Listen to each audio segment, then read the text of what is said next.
जय हिंद दोस्तों, आप सभी का स्वागत है आपके अपने यूट्यूब चैनल स्टडी विद लेकेस में। दोस्तों, हम हिंदी की शुरुआत की, हिंदी को पढ़ रहे थे। हिंदी में हमने संज्ञा सर्वनाम और संज्ञा सर्वनाम को पढ़ लिया है। तो उसके पहले वर्णमाला पढ़ा, वर्णमाला के बाद अब हम पढ़ रहे थे विशेषण। विशेषण को हमने पढ़ चुका है। विशेषण को हमने अच्छे तरीके से, जितने भी पार्ट हैं उनमें, उन सभी को हमने विधिवत तरीके से पढ़ लिया है। तथा आज हम देखेंगे उसमें किस प्रकार से क्वेश्चन बनते हैं और उनकी वैरायटी क्या है, मतलब उनको पूछने का तरीका क्या है और कितने प्रकार से एग्जाम में क्वेश्चन बन सकते हैं। ये सभी क्वेश्चन जो आप देखेंगे वो सभी यूपीएससी के द्वारा विभिन्न एग्जामों में पूछे गए क्वेश्चन हैं। चलो दोस्तों, वीडियो को शुरू करते हैं। अगर आप चैनल पर नए हैं तो चैनल को सब्सक्राइब कर सकते हैं और वीडियो पसंद आए तो अंत में लाइक कर सकते हैं। दोस्तों, देखते हैं कि पहला क्वेश्चन क्या है। ध्यान से देखिएगा, ये सभी क्वेश्चन जितने भी हैं महत्वपूर्ण क्वेश्चन है जो आगामी एग्जाम आपका पेट हुआ, कोई भी एग्जाम हो, सभी एग्जाम में यहाँ से क्वेश्चन बनने की पॉसिबिलिटी अधिक है। तो आप इसको विधिवत तरीके से देखिएगा। पहला क्वेश्चन है, ध्यान से देखिएगा इसमें क्या कह रहा है कि पहला है कि अर्चना अत्यंत सुंदर है। अर्चना अत्यंत सुंदर है, वाक्य में कौन सा शब्द विशेषण है। अब इसने पूछ लिया है कि एक सेंटेंस दिया है कि अर्चना अत्यंत सुंदर है। इसमें पूछा है कि इन सेंटेंस में कौन सा शब्द जो है वो विशेषण है, कौन सा शब्द विशेषण है। अब इसमें देखिए, ऑप्शन है पहला अर्चना, बी ऑप्शन है अत्यंत, सी है सुंदर और डी ऑप्शन है। तो इसमें क्या है कि अर्चना अत्यंत सुंदर है। अगर आप वीडियो देखे होंगे तो आप बड़े आसानी से इसको बना सकते हैं कि अर्चना अत्यंत सुंदर है। तो इसमें कौन सा विशेषण है, मतलब कौन सा शब्द जो है विशेषण है। इसमें हम देख रहे हैं सुंदर। सुंदर जो है वो विशेषण है, वो विशेषता बता रहा है किसकी, विशेष की। विशेष मतलब संज्ञा या सर्वनाम की। अगर इसमें आपसे पूछ लिया जाए कि अर्चना अत्यंत सुंदर है, इसमें विशेष कौन है, विशेष के बारे में पूछा जाए क्या होगा, अर्चना। अर्चना इसमें विशेष है और अत्यंत पूछ लिया जाए तो अत्यंत क्या होगा, अर्चना अत्यंत सुंदर है। तो देखिए, सुंदर है विशेषण, लेकिन विशेषण की विशेषता बता रहा है कौन, अत्यंत। तो अत्यंत क्या हो गया, अत्यंत हो गया प्रविशेषण। कौन सा, प्रविशेषण। अब आपका पहले क्वेश्चन में 3 क्वेश्चन निकल के आया, 3 आंसर आपका बना। पूछ ले विशेष कौन है, तो विशेष अर्चना हो गया।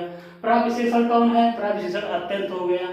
और अगर विशेषण बोले तो विशेषण क्या है, विशेषण सुंदर। अर्चना अत्यंत सुंदर है, इसमें विशेषण पूछा गया है तो कौन हो जाएगा ऑप्शन आपका, सी वाला ऑप्शन हो जाएगा सुंदर। सुंदर इसमें आपका बन जाएगा। इसी प्रकार वाला क्वेश्चन है दूसरा, देखिए कि ऋषि की गाय बहुत दूध देती है। ध्यान देखिएगा, क्या कहा है कि ऋषि की गाय बहुत दूध देती है, वाक्य में विशेषण है। अब इसमें कौन सा विशेषण है ये पूछा गया है कि ऋषि की गाय बहुत दूध देती है।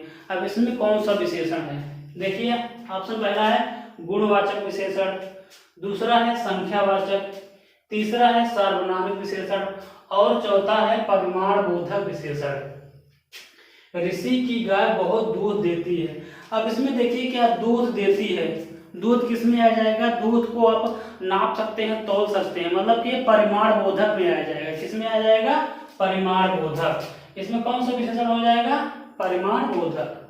ऋषि की गाय बहुत दूध देती है, वाक्य में विशेषण है कौन सा, परिमाण बोधक। क्योंकि इसमें दूध से संबंधित बात की गई है, क्योंकि हम जानते हैं कि परिमाण बोधक में क्या होता है कि उसको हम तौल सकते हैं, नाप सकते हैं, इन सभी को हम परिमाण बोधक में रखते हैं। अब अगला क्वेश्चन देखिए, अगला क्या है कि किस प्रकार के विशेषण में, ध्यान देखिएगा अच्छा क्वेश्चन है कि किस प्रकार के विशेषण में दो प्राणियों, वस्तुओं इत्यादि के गुण दोषों की तुलना करके एक दूसरे को बढ़ा चढ़ा करके बताया जाता है। एक बार फिर से ध्यान से पढ़िए, क्वेश्चन क्या है कि किस प्रकार के विशेषण में दो प्राणियों, वस्तुओं इत्यादि के गुण दोषों की तुलना करके एक दूसरे को बढ़ा चढ़ाकर बताया जाता है। मूलावस्था, बी है उत्तरावस्था, सी है उत्तमावस्था और डी है सार्वनामिक विशेषण। अब अगर आप देखे होंगे पिछला वीडियो, उसमें हमने बताया था कि 3 अवस्थाएं होती हैं विशेषण में। उन सभी की चर्चा हमने एग्जाम्पल सहित बड़े अच्छे तरीके से आपको बताया था कि मूलावस्था क्या होता है, उत्तरावस्था क्या होता है और उत्तमावस्था क्या होती है। इसमें देखिए एक जो है जो पूछा गया है, एक परिभाषा ही पूछ ली गई है, ये 3 अवस्थाओं में से किसी एक अवस्था की। अब इसी में आपको देखना है कि इसमें किस की मतलब जो ऑप्शन दिया गया है इसमें किस प्रकार के ऑप्शन की ये पूछा गया है, किस प्रकार के विशेषण में। 2 प्राणियों वस्तुओं, इसमें देखिए 2 प्राणियों की बात की गई, 2 प्राणियों वस्तुओं, सिर्फ 2 से ना अधिक ना 2 से कम, 2 प्राणियों वस्तुओं की तुलना की गई है तथा उसमें किसी एक को बढ़ा चढ़ा करके बताया गया है। तो हम जानते हैं कि मूलावस्था में क्या होता है कि मूलावस्था में किसी की तुलना किसी से नहीं की जाती है। इसमें विशेषण का एक सिंपल रूप प्रदर्शित किया जाता है। लेकिन दूसरा है उत्तरावस्था। उत्तरावस्था में हम जानते हैं कि क्या है कि उत्तरावस्था में 2 व्यक्तियों या 2 वस्तुओं की तुलना की जाती है। किसमें की जाती है? उत्तरावस्था में। उत्तरावस्था में ही 2 प्राणियों या 2 वस्तुओं की तुलना की जाती है। तथा उत्तमावस्था में क्या है? उत्तमावस्था में है 2 से अधिक व्यक्तियों या वस्तुओं की तुलना की जाती है। उत्तमा में क्या हो गया कि 2 से अधिक व्यक्तियों या वस्तुओं की तुलना की जाती है। लेकिन पूछा गया क्या कि 2 प्राणी, सिर्फ 2 प्राणी, तो क्या हो जाएगा? उत्तरावस्था। उत्तरावस्था में ही 2 प्राणियों या 2 व्यक्तियों की तुलना की जाती है। लेकिन उत्तमा में क्या है? 2 से अधिक होने चाहिए। तो हमारा कौन सा बन गया? उत्तरावस्था। अब अगला क्वेश्चन देखिए कि कोई शब्द में कौन से विशेषण का बोध होता है? कोई शब्द में कौन से विशेषण का बोध होता है? अब इसमें आपको बताना है, पहला है कि परिमाणवाचक विशेषण, दूसरा है सार्वनामिक, तीसरा है मूलावस्था और चौथा है उत्तरावस्था।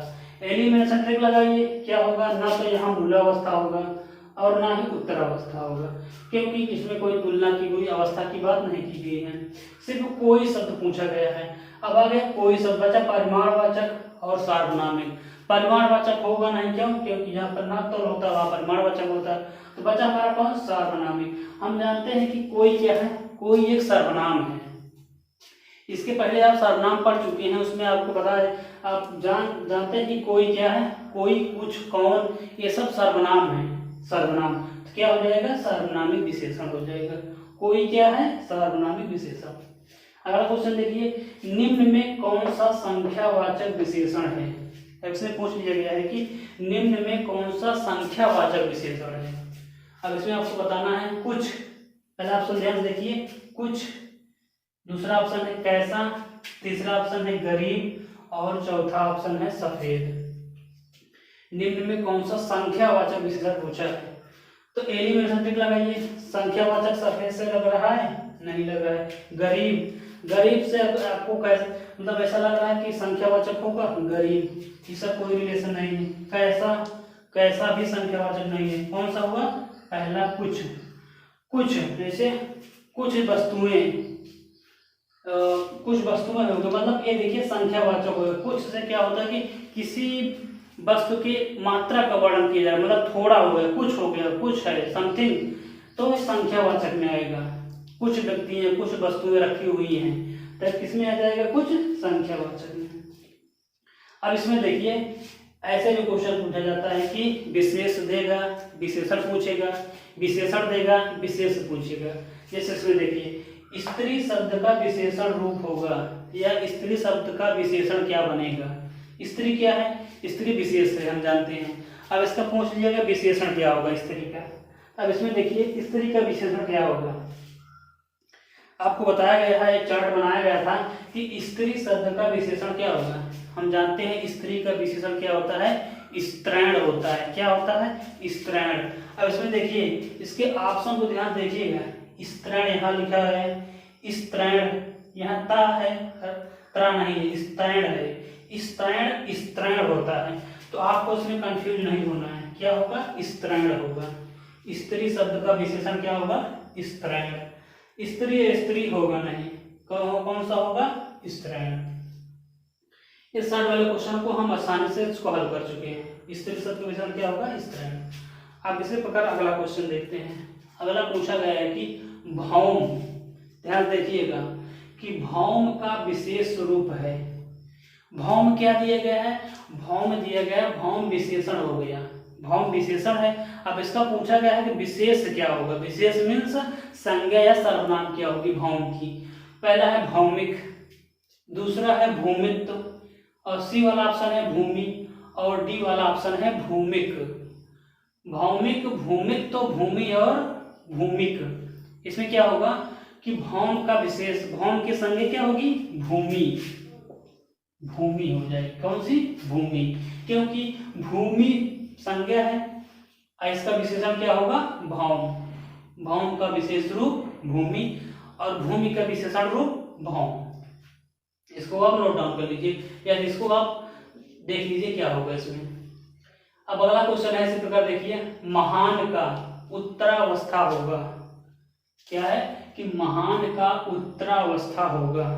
अब इसमें पूछ लिया गया, अवस्था के बारे में पूछा गया है, महान का उत्तरावस्था, उत्तरा, उत्तमा और पूर्वावस्था, मूलावस्था, या तीनों जानते हैं। अब पूछा गया महान का उत्तरावस्था होगा। महानतर, पहला है महानतर, बी है महत्तम, सी है महत्तर और डी है महानतम। अब इसमें देखना है कि महान का उत्तरावस्था कौन सा होगा, महानतर। एक ऑप्शन देखिए यहाँ पीछे महान, महान का महानतर, इसमें दिया गया है, इसमें महत्तम दिया गया है, इसमें महत्तर दिया गया है, और लास्ट में क्या है, महानतम। कौन सा है, महानतम। अब देखिए इसमें महान का उत्तरावस्था क्या होगा, महानतम तो होगा नहीं, ये पहले कट गया महानतम। अब महानतर ये भी नहीं होगा, कट गया, बचा दो ऑप्शन महत्तम और महत्तर, महत्तर और महत्तम। अब इसमें आपको देखना है इसमें क्या होगा महान का, बताइए क्या हो सकता है महान का। महान का उत्तरावस्था क्या होगा, क्या होगा इसमें, देखिए महान का महत्तर होगा। क्या होगा, महत्तर। महान का उत्तरावस्था क्या होगी, महत्तर होगी, ना कि महानतर। महत्तम भी नहीं होगा, महानतम भी नहीं होगा, महत्तर हो जाएगा। कौन सा, महत्तर। अब इसी प्रकार अगला क्वेश्चन है, देखिए कि निम्न में विशेषण है, निम्न में विशेषण है। अब इसमें ऑप्शन दिए गए 4 की लड़कपन, दूसरा है उचित, तीसरा है कठोरता और चौथा है घबराहट। लड़कपन, उचित, कठोरता और घबराहट, इसमें विशेषण चूज करना है आपको। क्या होगा कि अब देखिए लड़कपन, लड़कपन हम जानते हैं क्या है, लड़कपन अगर आप संज्ञा पढ़े होंगे तो संज्ञा में कौन सी संज्ञा है, भाववाचक। लड़कपन, कठोरता और घबराहट ये तीनों भाववाचक संज्ञाएं हैं, लेकिन जो उचित दिया गया है ये है आपका विशेषण। लड़कपन में आप जानते हैं पन, ता, आहट, आवट, ये सब जो इसमें आते थे वो सब भाववाचक संज्ञाएं हैं, लेकिन इसमें उचित दिया गया, उचित क्या है, उचित विशेषण है। उचित क्या है, विशेषण। अब अगला क्वेश्चन देखिए कि वह बहुत मधुर गाता है, वह बहुत मधुर गाता है, इसमें प्रविशेषण शब्द कौन सा है। अब इसमें देखिए एक क्वेश्चन की वैरायटी और मिल गई कि इसमें प्रविशेषण पूछ लिया गया है। वह बहुत मधुर गाता है, इसमें प्रविशेषण कौन सा शब्द है, वह बहुत मधुर गाता है।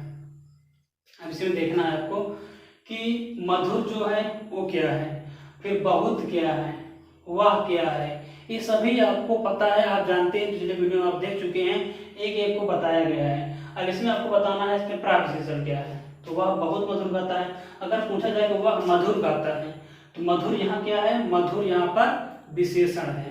क्या है, विशेषण, लेकिन पूछा क्या गया है, प्रविशेषण। अब प्रविशेषण किसे कहते हैं, जो विशेषण की विशेषता बताता है। तो यहाँ पर मधुर की विशेषता कौन बता रहा है, बहुत। क्या बता रहा है, बहुत, ये देखिए बहुत बता रहा है। तो बहुत मधुर गाता है, कैसा, बहुत, तो यहाँ क्या हो जाएगा, बहुत। प्रविशेषण क्या हो गया, बहुत।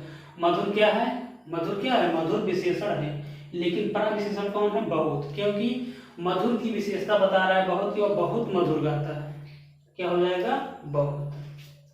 अब अगला देखिए कि उत्कर्ष एक कुशाग्र विद्यार्थी है, उत्कर्ष एक कुशाग्र विद्यार्थी है, यह कुशाग्र कौन सा विशेषण है। इसमें पूछ लिया गया कि उत्कर्ष एक कुशाग्र विद्यार्थी है, आपको दे दी गई सेंटेंस। अब इसमें या तो आपको अंडरलाइन कर देगा, पूछ लेगा कि कुशाग्र जो रेखांकित किया गया है उसमें कौन सा विशेषण है, कुशाग्र में कौन सा विशेषण है, एक तरीका हो गया।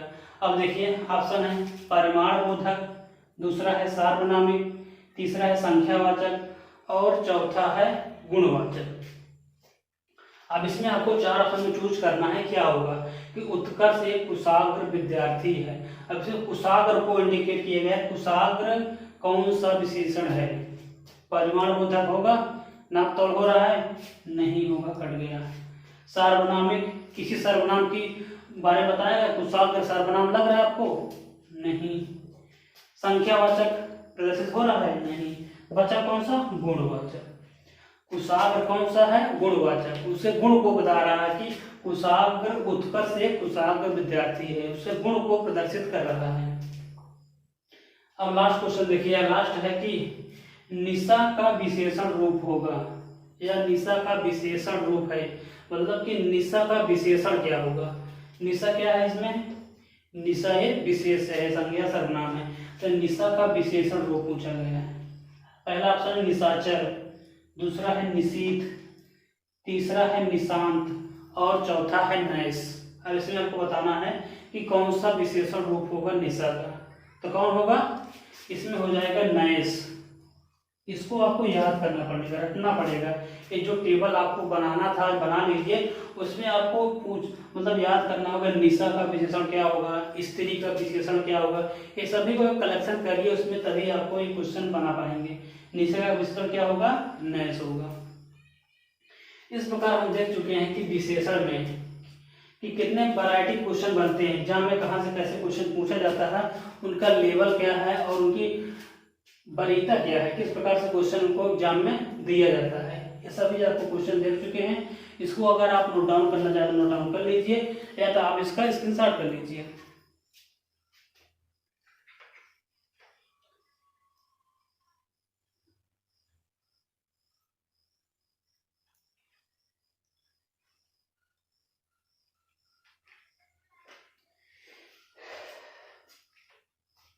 हो गया दोस्तों, अभी तक हम संज्ञा सर्वनाम विशेषण ये तीनों को अच्छे तरीके से पढ़ लिए हैं। उसके पहले हमने देखा था क्या कि जो वर्णमाला था, संधि थी, ये सभी को हमने पढ़ चुका है। और उसमें पढ़ने के बाद उसके जो अभ्यास प्रश्न हैं जो उसमें पूछा जाता है, हर चैप्टर का अलग अलग तरीके से आपको अभ्यास प्रश्न देखने को मिलेगा, क्वेश्चन देखने को मिलेंगे। ये जितने भी क्वेश्चन आपको पढ़ाया जाता है, ये सभी क्वेश्चन यूपी SSC के द्वारा विभिन्न एग्जाम में पूछे गए क्वेश्चन हैं। आई होप दोस्तों आपको वीडियो पसंद आया होगा, अगर पसंद आया तो लाइक शेयर और कमेंट जरूर करिएगा और चैनल को सब्सक्राइब करिएगा। दोस्तों इसी प्रकार मिलते हैं अगले वीडियो में, तब तक के लिए जय हिंद।